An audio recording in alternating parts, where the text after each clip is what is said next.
Piñate es CEO fundador de Agile Consultants Group. Fue un hallazgo de la Universidad Metropolitana. Luis Piñate participó en uno de los Alumni Impact y desde entonces se ha convertido en un gran colaborador de la Universidad Metropolitana. ¿Estás? Ok, perfecto.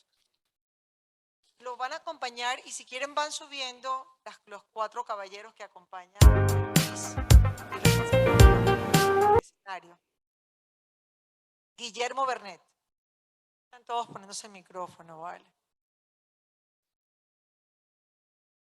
Créanme que están colocando el acelerador. ¿Estamos bien? Estamos tranquilos, ¿verdad? ¿Necesitan más café? No, vamos bien. Siempre necesitan café. Si es que no queremos hacer, no queremos hacer. Bueno, eso será después de las 6 de la tarde. Buenísimo. Buenísimo. Como tú quieras, Luis. Si tú los quieres presentar, te dejo de una vez. Buenísimo.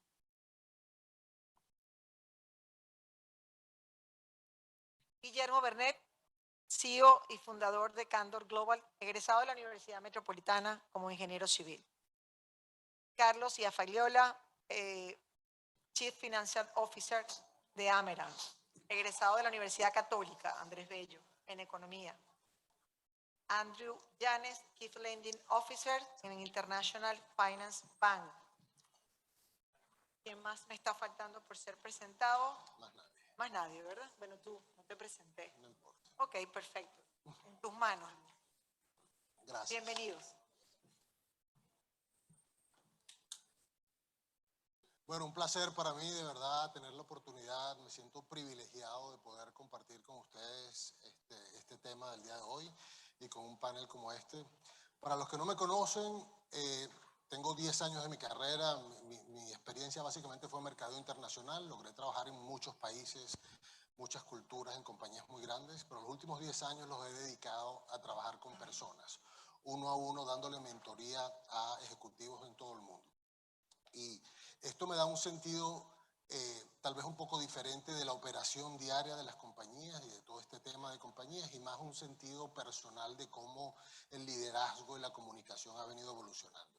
Así como hablábamos de toda esta rapidez y todos estos cambios que han tenido las compañías, tanto en el lado de mercadeo como de producción, de innovación, de tecnología, pues lo mismo ha sucedido con las personas, lo mismo ha sucedido con los trabajadores, y a veces no nos damos mucha cuenta de esto hasta que al final nos cae una situación de crisis como la que tal vez estamos viviendo en este momento.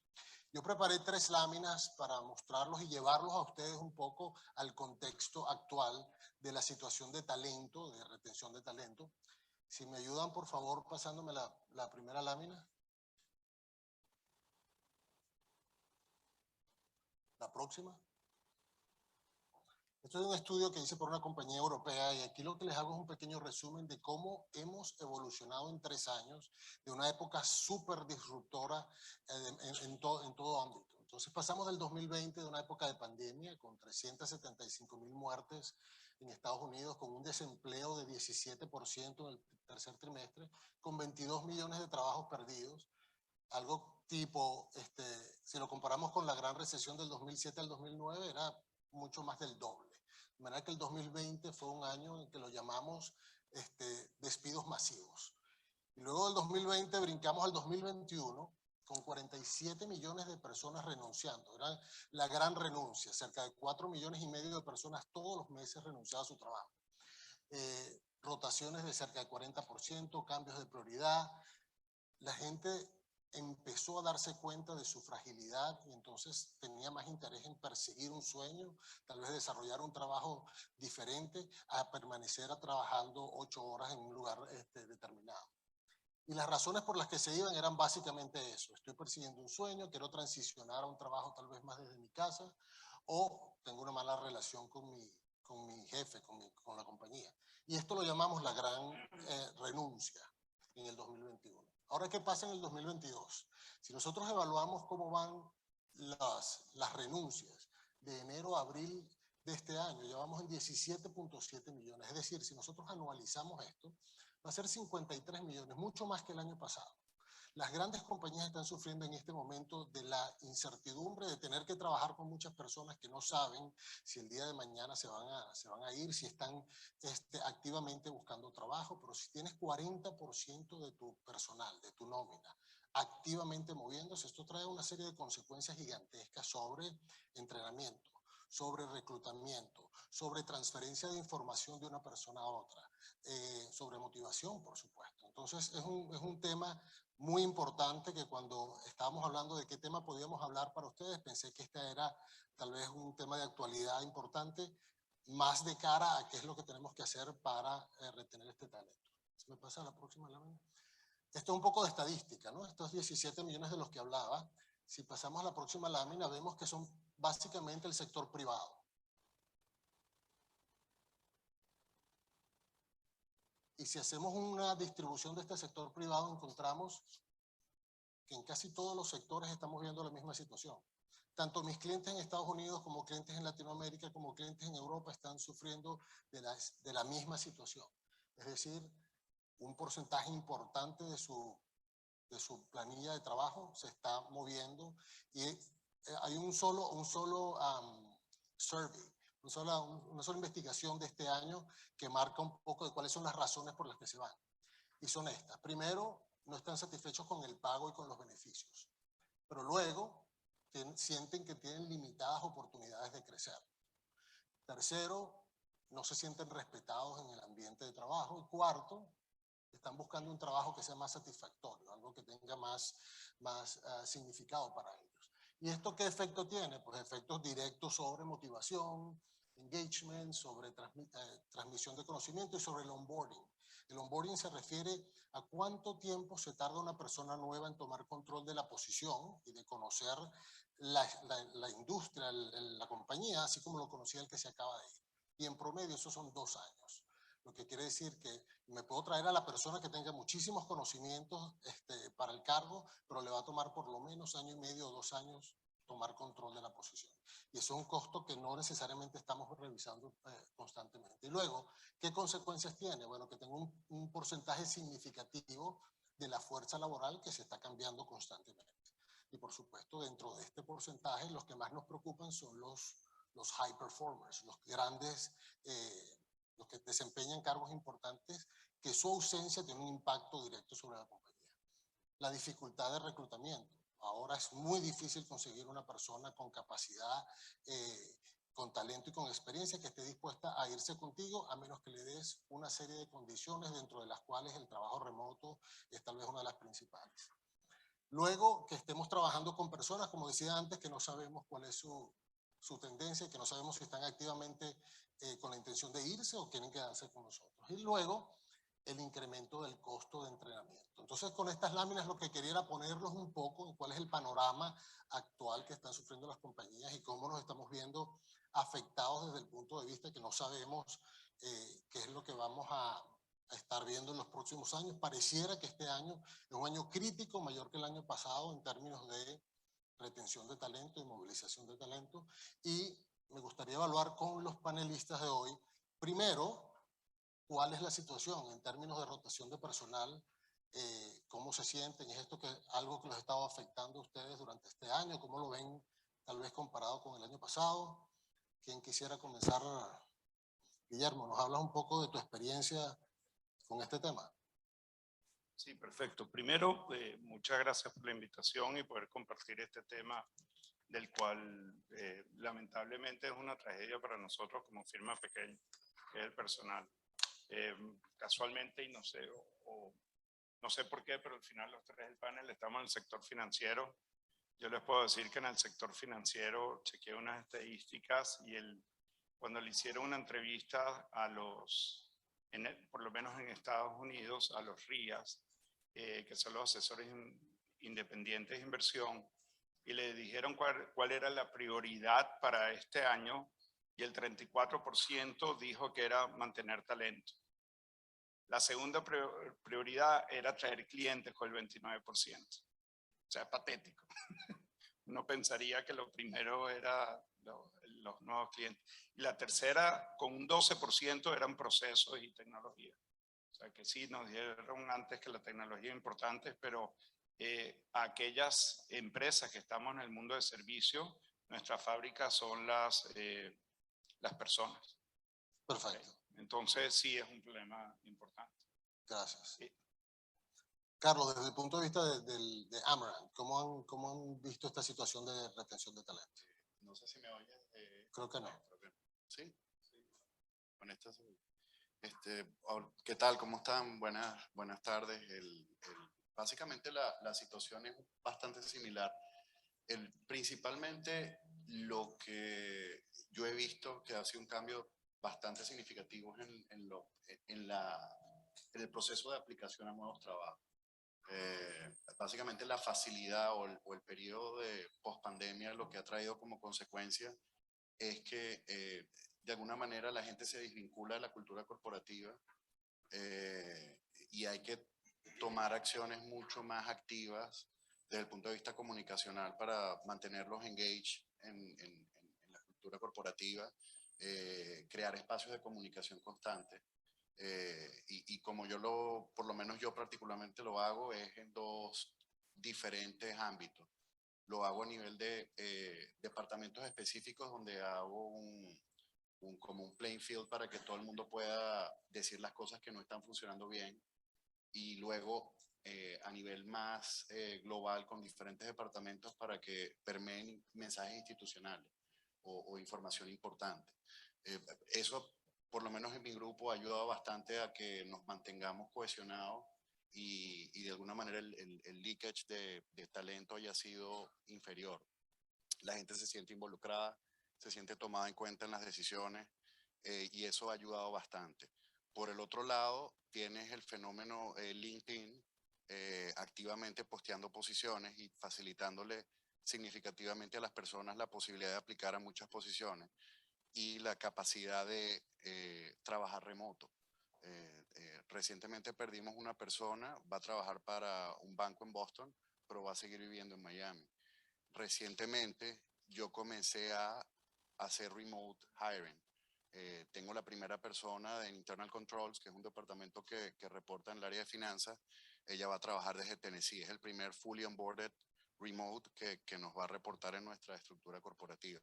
Entonces, de alguna manera, yo de la manera que lo estoy viendo es que se están abriendo oportunidades en dos direcciones. O sea, a pesar de que podemos potencialmente estar perdiendo recursos, se está abriendo otra oportunidad de traer recursos de otras jurisdicciones donde definitivamente el costo es más bajo que Miami, específicamente.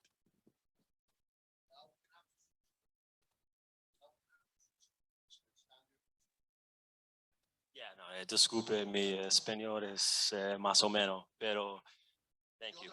Question? Absolutely, yeah. So All right. I think from our perspective, one of the key themes, as we hopefully move past this pandemic is communication. Obviously hearing from the employees, and you lost that through the pandemic, of having that, in-house, obviously conversation, communication with, staff members, managers, et cetera. And, with obviously that going away, that created a little bit of, let's call it friction in terms of not knowing what's next, right? So I think generally speaking, communication has been a key theme. And how are we obviously going about improving it? It's by having more frequent meetings with our team members and understanding what's important to them. Because it's not the same thing across the board for each person, whether it's growth, whether it's recognition, compensation, a lot of different things, matter to different people. So understanding what's driving that is obviously key to, I think our success as we move forward. Perfecto, thank you. Thank you so much. Una de las cosas que es importante entender y que hay compañías que todavía no llegan, cuando hablaban hace rato de que estamos educando como hace 150 años, yo creo que en el término de cómo tratamos a los empleados también estamos un poquito retrasados. Yo que tengo que trabajar con diferentes generaciones y que a veces tengo que lidiar con un CEO de 60 años y tal vez un CEO de una compañía digital que tiene 22 años o 24 años, me doy cuenta que las personas son totalmente diferentes, que están influenciadas por motivaciones diferentes, que tienen diferentes aspiraciones de vida, que tienen diferentes maneras de comunicarse. De manera que nosotros como compañías tenemos que aprender a diseñar un plan para cómo lidiar con millennials, centennials, generación Z y cómo vamos, cuál es el proceso de comunicación, de inspiración, de liderazgo que tenemos que aplicarles a ellos, diferente a lo que hemos venido haciendo. Gran parte de estas personas que se van, tal vez como decíamos antes, una de las condiciones, de las razones por las que se van es porque no se sienten inspirados, no se sienten que pueden tener potencial de crecimiento. Entonces, ¿cómo haces para que estas personas se sientan cómodas y se queden en la organización y tú tengas una plana de ejecutivos de verdad permanente que te permita crecer? Ahora me gustaría que habláramos un poco de estrategias ya concretas, de qué es lo que estamos haciendo para retener talento. De manera que nos vayamos de aquí con una idea clara de organizaciones como las de ustedes que están implementando para que esto, ponerle algún tipo de coto a esta situación.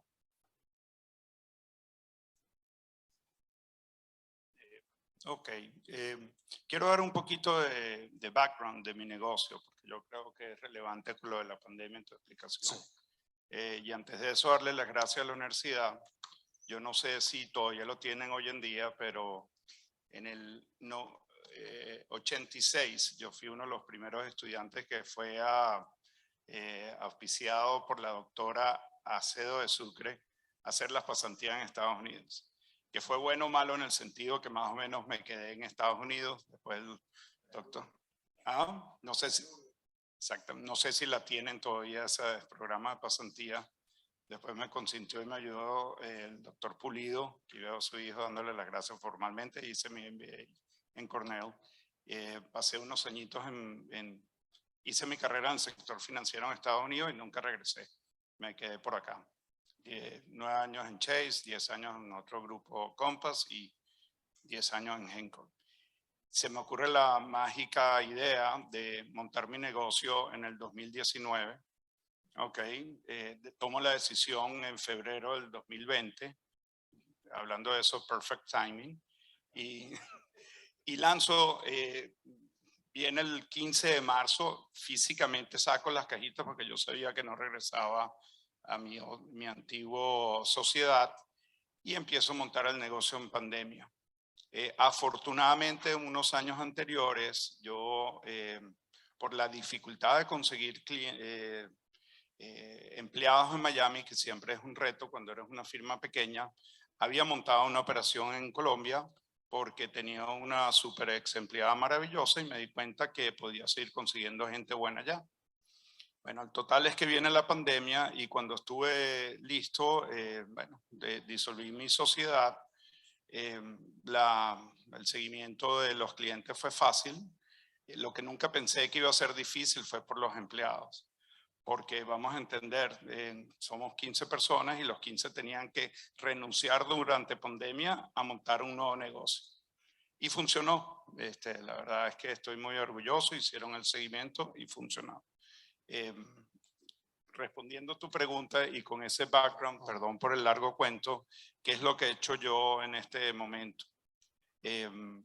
Uno, dedicarle mucho tiempo antes de que empiecen a trabajar con uno. Eso es, ya he aprendido que los procesos de entrevista, uno se reúne, se aparece, regresa y los va viendo. O sea, se va conociendo, que los entrevistan distintas personas, le cuenta cómo es lo de las culturas. Implementé un método, habrá muchos métodos de ese tipo, uno que se llama DISC. DISC es un estudio de personalidad. Somos todos muy distintos. Es un tema, no es bueno o es malo, sino es saber cómo son. Entonces, con ese sistema sé quién es quién, a quién le va a reportar, a dónde vienen los problemas y efectivamente hay veces que la persona puede ser muy buena pero no cuadra en el grupo. Entonces le dedico mucho tiempo a las entrevistas. Después cuando llegan, como decimos en Estados Unidos, ya aplica a nivel mundial, Money Talks. O sea, el tema de compensación hoy en día es un tema importante.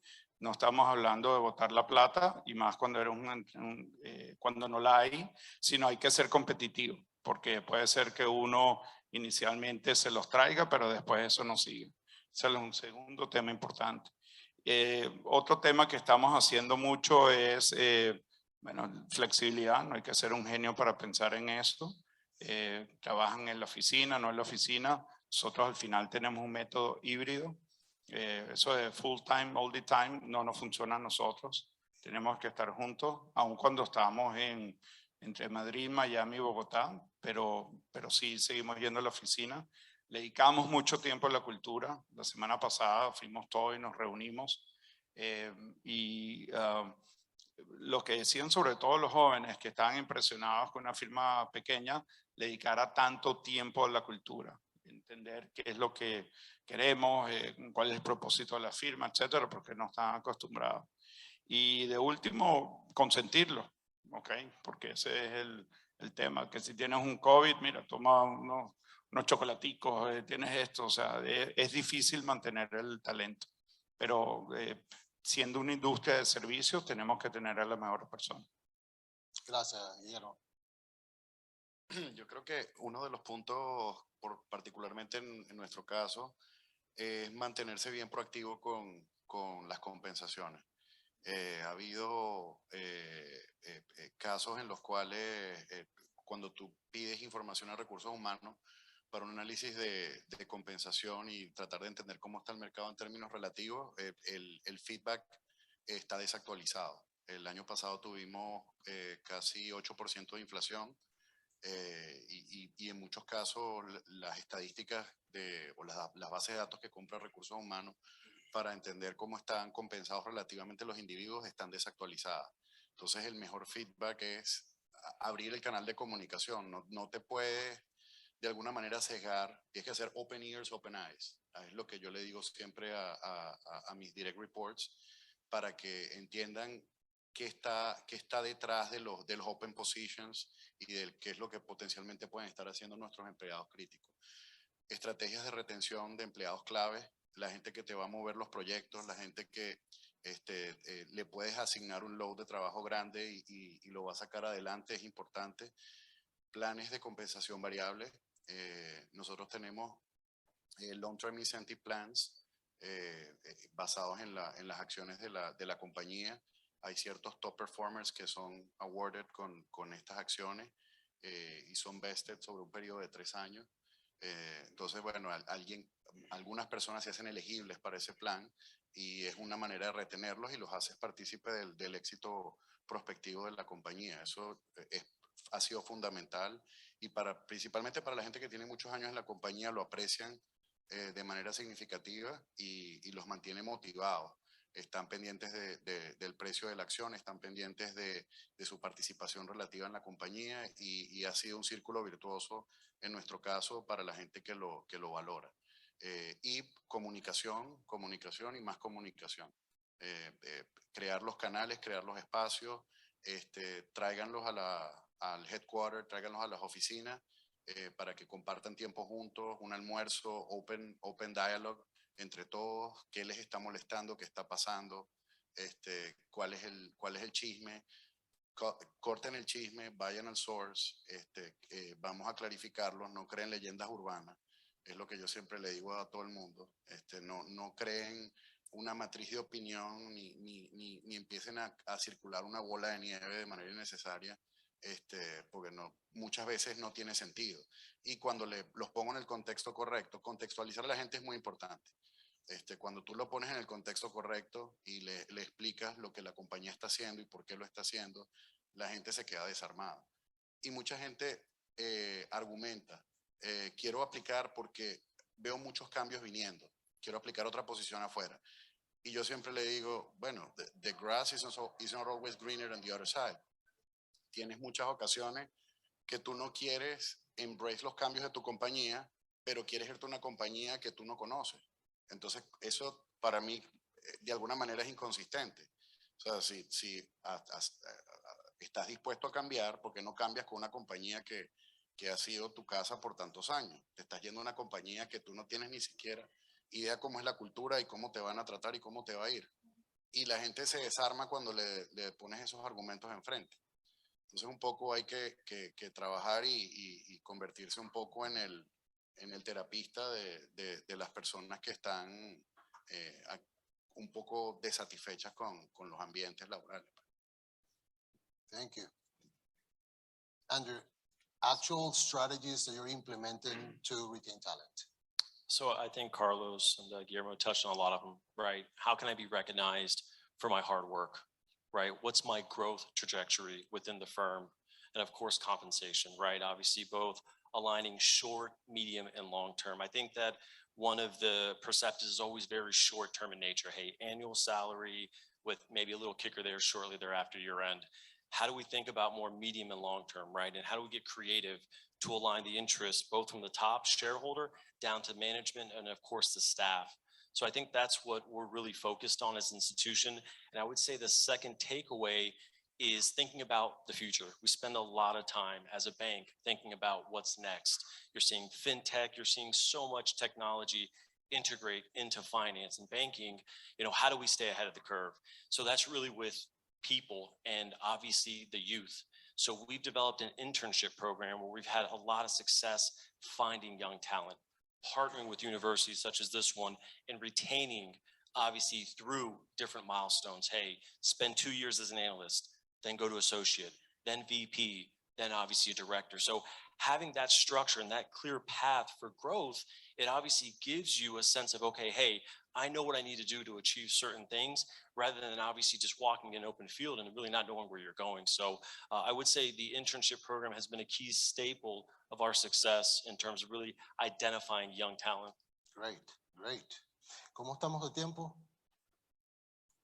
5 minutos. Bueno, vamos a comenzar a cerrar un poco esto para darle contexto a las personas que quieren entender qué hacer. Como conclusión, yo que de alguna manera trabajo en algunos planes para contratar ejecutivos en altas organizaciones, les digo que tal vez 1/3 de ese ejecutivo son los conocimientos particulares del trabajo que va a hacer.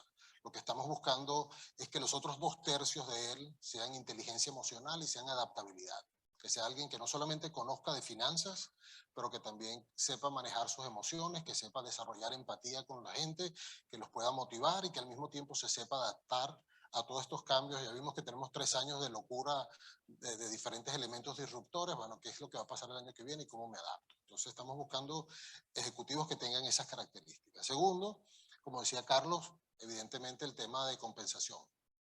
Tenemos que estar al día en temas de compensación y cómo hacer para que uno de mis ejecutivos más influyentes y performers no se me vaya por $10 a la competencia. Tercero, como decía Guillermo, cultura. ¿Cómo transmito cultura? ¿Cómo hago que el equipo mío que está en Colombia o que están en España, cómo les transmito la cultura corporativa de manera que sientan que son parte de una organización y que esa organización también vela por ellos y que los escucha y que son parte de ella? Eso es un tema importante también. Estrategias como la que decía Andrew, de partnership con universidades, con institutos, de manera que podamos empezar a atraer talento desde que se están graduando y que formen y vayan creciendo dentro de la organización. Yo creo que esto aunado a planes, por ejemplo, que yo estoy trabajando con algunas compañías de cómo desarrollar, cuál es la plana estratégica mía, cuáles son esos high performers, si somos 180 empleados, cuáles son esos top 10 que de verdad tienen influencia sobre la compañía y cómo los estoy tratando y qué plan estratégico tengo para ellos. Eso hay que crear un plan estratégico exclusivamente para ellos y después darles esa voz, que sientan que son parte de la organización, que sientan que tienen proyección y que tienen capacidad de crecer. Y yo creo que con esas medidas, con esas estrategias podemos minimizar un poco el impacto que está teniendo para todas estas compañías la alta rotación de personal. No sé si quieren añadir algo más antes de que... Guillermo. Sí, yo tengo 2 ideas finales. Otra cosa que implemento bastante, y esto ha sido por, como dicen, como dijeron anteriormente, cómo utilicé la experiencia de problemas anteriormente, que se me fue una persona clave, es que hoy en día tengo muchos trabajos multifuncionales. Una persona hace distintas cosas que tiene 2 objetivos. Uno, que el trabajo sea más interesante para esa persona. Ok, sí pensamos en la especialización, pero que hacen distintas cosas. Y si se va la persona o cuando se vaya, no pasa nada. Eso es lo que yo he hecho bastante. Hay veces que es imposible, pero trato de hacer eso. Entonces ese era el mensaje de actividad. Y el otro que veo, si efectivamente cuando los estudiantes del UNIMED oigan estas palabras, piensen que funciona de los dos lados. Hay una gran oportunidad para los venezolanos por otro tema, que es como estamos hablando de no ir a Tennessee, sino ir a la Urbina a buscar talento. Con el beneficio de que puedes disfrutar el Ávila y irte el fin de semana a la playita. Entonces hay muy buenas oportunidades que ojalá la universidad lo explote para posicionarlo, que era lo que estábamos hablando anteriormente, para buscar ese talento el súper talento que hay en Venezuela sin dejar a las amistades y a las familias. Yo creo que hay algo importante que cuando analicen a la gente que trabaje con ustedes, traten de irse layers por debajo de sus direct reports. Hay siempre gente muy valiosa que necesita exposure y que darle ese exposure y darle esa visibilidad desde el punto de vista gerencial, asignándole proyectos que tienen alta visibilidad, asignándole ciertos tipos de tasks específicos que le incrementen la visibilidad desde el punto de vista corporativo. Siempre es una remuneración que no es monetaria, pero desde el punto de vista profesional y desde el punto de vista de acknowledgement en la organización es súper importante. Yo trato en la medida de lo posible de escoger gente. Ahorita, por ejemplo, tengo un proyecto específico y asigné una persona que le reporta a mi tesorero. Entonces es una persona que está 2 layers por debajo mío, pero está teniendo un nivel de exposure bien interesante en la organización y progresivamente, pues la idea es que el CEO, el Chief Risk Officer, la gente de negocio entienda con quién está hablando y que les presenten ideas de negocio o de proyectos que son importantes para el banco y no es siempre la misma persona que está delivering the message. Yo creo que eso es importante, darle exposure a la gente en estos tiempos de que el salario no es, o un aumento salarial no es tal vez lo único. Eso tal vez les da más, alimenta su profesionalmente hablando. Any further comments, Andrew? No, I would just say that I always recommend to everyone, I don't care what your age is being a lifelong learner. You know, obviously there's no, limit on going back to school, furthering your education, learning a new trade. Things are moving so fast. So that's one thing I really encourage everybody on my team all the time. Anything I can do to help you in terms of, obviously, again, expanding your horizon. I think that's the most important thing. That's a great comment. Y para cerrar, yo creo que le hemos dado un poco la visión desde el punto de vista del empresario, pero creo que también tenemos que darle el punto de vista personal. Este es un momento particular de la historia donde los profesionales que se han dedicado a crecer en todas esas habilidades blandas de comunicación y de liderazgo tienen una oportunidad gigantesca de crecer, de desarrollarse en estas compañías y de no solamente como el ejemplo de la Urbina y de Tennessee, pero también nosotros poder participar con compañías mundiales. Tengo clientes que trabajan para China, para Dubái desde su casa. O sea, esta es una oportunidad de verdad que si entiendes que no eres solamente el compendio de los conocimientos técnicos que tienes, sino de todo lo demás, tienes una oportunidad gigantesca de crecer y de tomar ventaja de esta situación. Les doy muchísimas las gracias a la universidad, a los directivos por esta oportunidad y si hay alguna pregunta y si no, bueno, un placer de verdad haber sido parte de este panel.